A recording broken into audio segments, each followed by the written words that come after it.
Now, after the Norfolk Southern job, I had another job which I'm going to skip over, and so I was still living in Charlottesville, and my wife was working over at UVA, being yelled at and abused by Manoj Patel,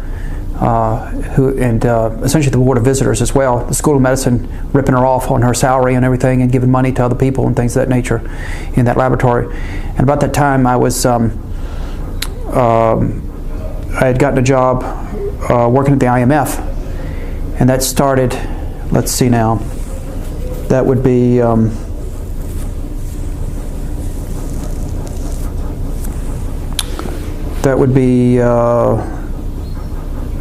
around December or January, around January 2013.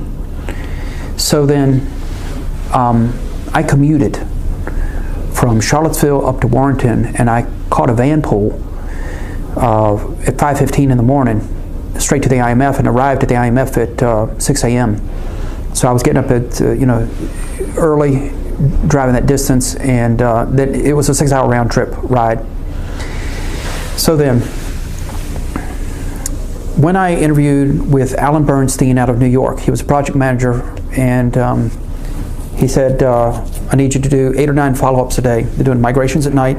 It's all suit, necktie and shirts. You go to the desk, you make sure everything's all right after the migration, you have a user sign off and done. Okay. So I got hired and then started on, and shortly, because I was coming so early, then Bernstein says, well, Daniel's over here doing the night migrations. He's in charge of that, and he's getting data in, so I want you to enter that into my SharePoint instance. And he had 2 of them, one for himself, and then he would matriculate over to the one that he was reporting in the IMF, the official one. So, so I started entering the data. Then I started making the schedules every day. So now I'm kind of like a quasi-manager, because there was 5 or 6 other guys, and I was the only white guy on that crew. But I'm getting there at 6 a.m. They get there at 8:30, 9:30 or something, start working, and sometimes they come in and watching NFL videos and crap like that. And so then, next thing you know, there was a lady there named Andrea, and tickets started coming in early in the morning. And so they said, well, we need somebody to go upstairs and take care of things. I said, so they said, can you do this? I said, okay. So then Bernstein gets wind of this, and he starts sending me over to do these things. And he says, okay, I want you to take half of your migrations and give them to these guys over here, and then the rest of the time you spend on the tickets. So I said, okay. So I started doing the schedule. Well, 4 of these guys called me in a room and cornered me at the IMF. Now, I'm white, and these were 4 black guys, and they cornered me in a room and said, why are you, and closed the door and said, why are you making us do your job? And in particular, Randolph was the worst. He was really vicious. You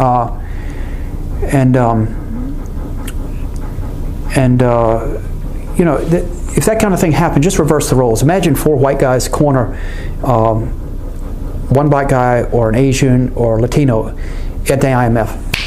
That mess would go to the Washington Post on the spot. Wouldn't take 2 seconds.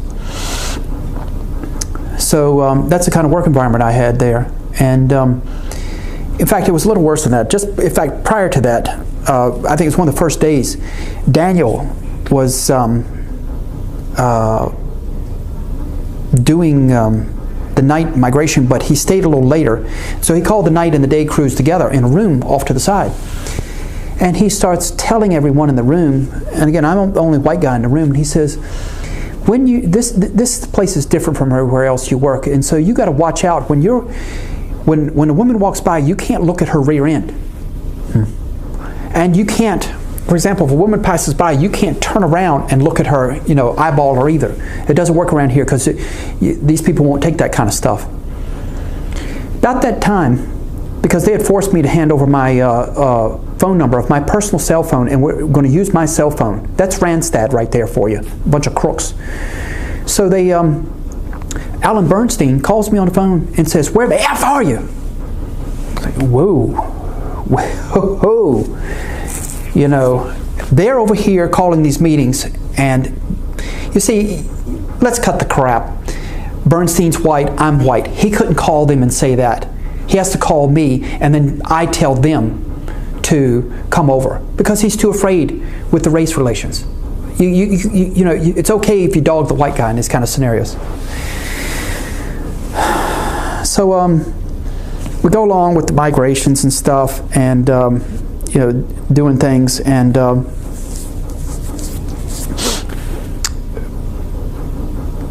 Bernstein got mad one day because we're supposed to go and do pickups, and some of the people that were on the list, they were out to lunch and we're going somewhere. The old laptop is right there. It's like you cannot go in the IMF and just say pick up somebody's laptop when they might still have some data on it, or they haven't approved or signed off on giving it up, even though it's past the time for them to give it up. These touchy little people at these places like this, you can't do that.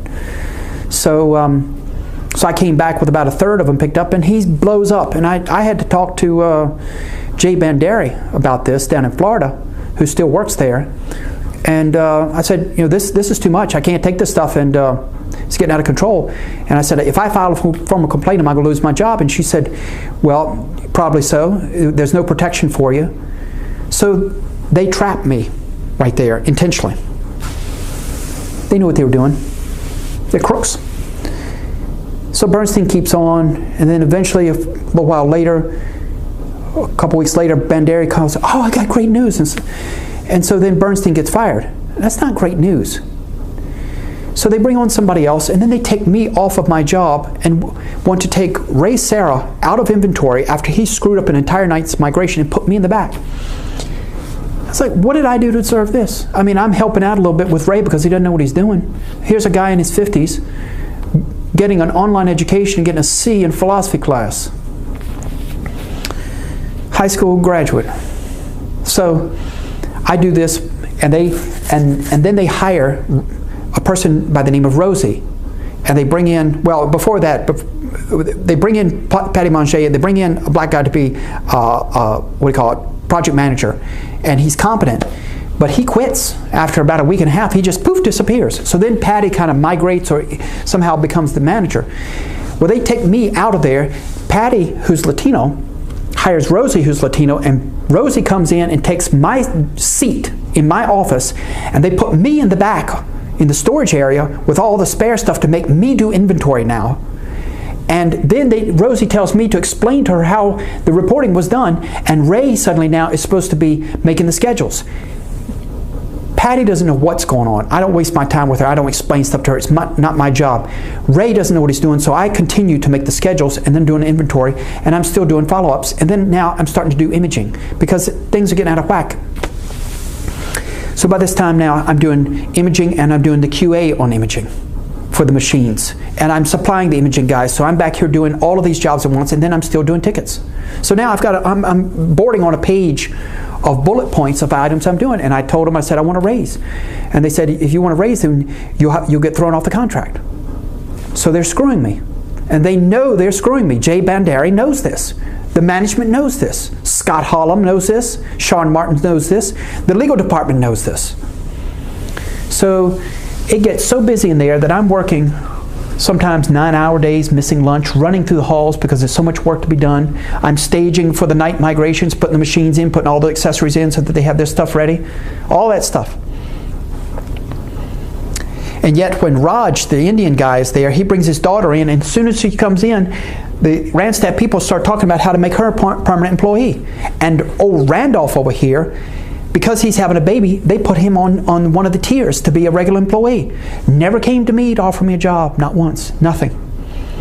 And it just keeps piling up, and then late in May they have this thing called residential representatives, or res reps as they call them, coming in from around the world, and now you have special images and special treatment for them, and have to take care of them. That's special migration just for them. And so I take care of that, and I supply the guys with that kind of stuff. And you know, people knew that I was doing all of that work. They knew. So it comes down to the end of May, and we started doing pickups. And now, well, when I left out something, when Allan got fired after about 6 weeks, we were sitting in an all-hands meeting, and said, well, we're going to take care of this before the black guy was hired. It's just about that time. And he said, and I told the on-site director, and I told Scott Hullum, Sean Martin, I said, in the meeting, you have got to restart the SharePoint instance so you can keep track of those machines that are being migrated, because what Daniel does at night goes into there, and so you know what you've migrated. That means you know who the users are to go pick up the other machines to keep control on both ends of the system, the old machines and new machines. You've got to go get those old machines to surplus them. Well, Sean and that guy waved their hands at me. I'll screw you kind of attitude, right in front of everybody. Boy, I was humiliated. Man, I was hot. So about a month and a half later, now it's a major crisis. They've totally lost track of things. They don't know where stuff is. And so I've gone along and I've started picking up machines, and I've started erasing them with the Symantec DoD 7 swiper disk. So now I've got this little office I found and got a key to from one of the regular employees over there, and I'm doing all of this by myself, making all the reports. And so we get down to the point where things get out of control, and Scott Hullum, Sean Martin, and another guy come out of Texas, and they're having to explain to a reg what to do. Even during the res rep thing, when they had that totally out of control, I wrote a proposal to how to get res rep straightened out. Somehow that made it all the way to a reg, and her subordinate Neva comes to my desk and asks me to take over things, making a direct order from the IMF side. Doing all the work, taking care of all the problems. And Patty somehow was supposed to be the manager, the project manager. She never knew what was going on. She'd come to me, Ken, something's wrong, something's that. That came out an hour ago, and this is what I'm doing about it. Oh, okay, great, thanks a lot. Total leading from behind. Essentially, I was a project manager on that thing. After Allan Bernstein left, essentially I was managing the project because I took care of everything that was going on in there. And I can prove that. It's coming. So we're down at the res rep, and oh yes, and then so we're trying to do pickups, and Randstad's totally freaking out because they lost total control of the assets of the IMF. So then we begin to do counts, and I said, they're all counted. Here's the spreadsheet right here, and put them in a back room, and these have been debanned, these have not. So then first a reg tells those guys they all have to be debanned. Then she changes her mind a few days later. Then she changes her mind again and says yes, they have to be done, and Scott Hullum comes to me, we need this done right now. So I go to the inventory guy, I get all the power strips I can get, and I get all of the disks that I had made, a big stack of them. I said, come down to this room, bring the guys down here, and this is how you do this. Do this, and then kick it off, and after a couple minutes, then you can take the disk out and move to the next machine. The next morning, I come in, and Scott Hullum is smiling. He thinks it's funny that a reg changed her mind again and said, oh, never mind, we don't have to deban them before we take them off premises, which is crazy. You're going to take an IMF laptop off premises with some third-party contractor and let him take it in a van without erasing it before it leaves property? Good idea. Good security move. Nice work, a reg.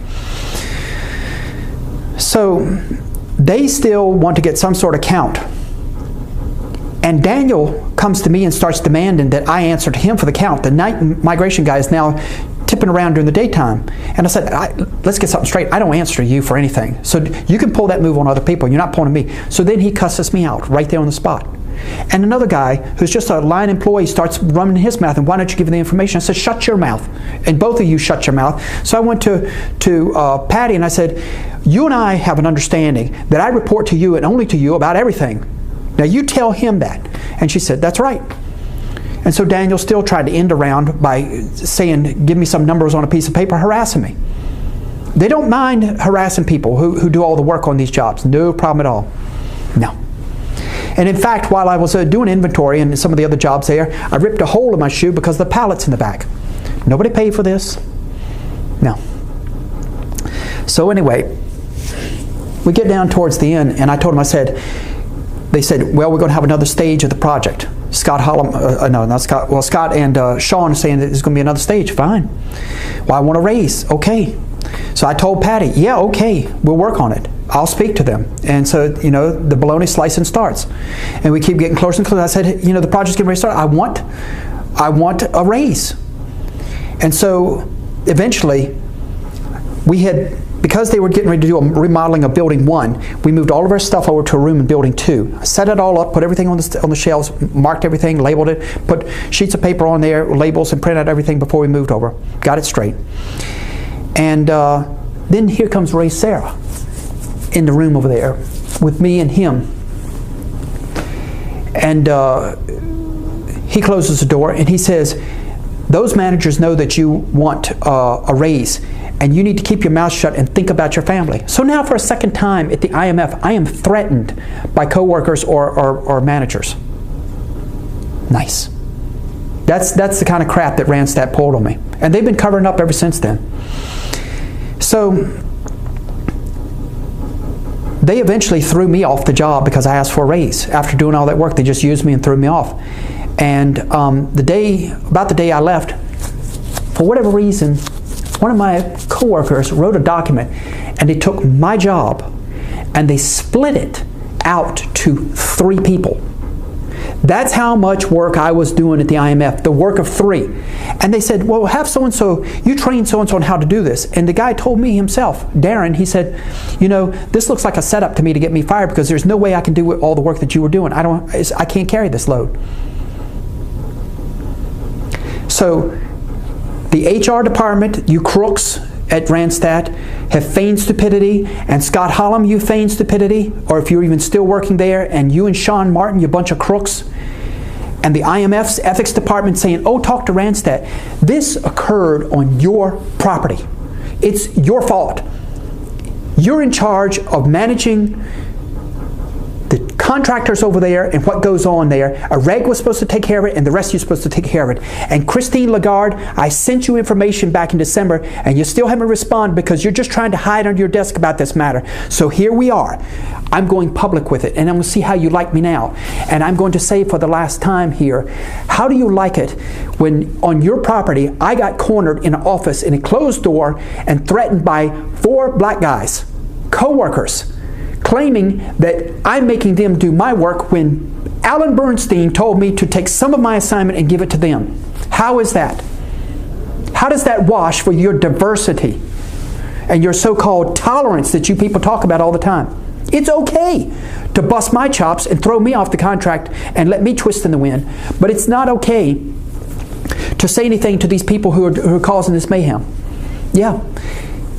Christine and the rest of you, I'm going to keep on making videos. In Randstad, your lawyers up in Massachusetts, you want to play hard? And for that matter, you people over at The Hague, over in Belgium, and probably getting this wrong here, but over in Randstad in Europe in the Home Office, you want to sit here and ignore this? Keep on, because this is YouTube.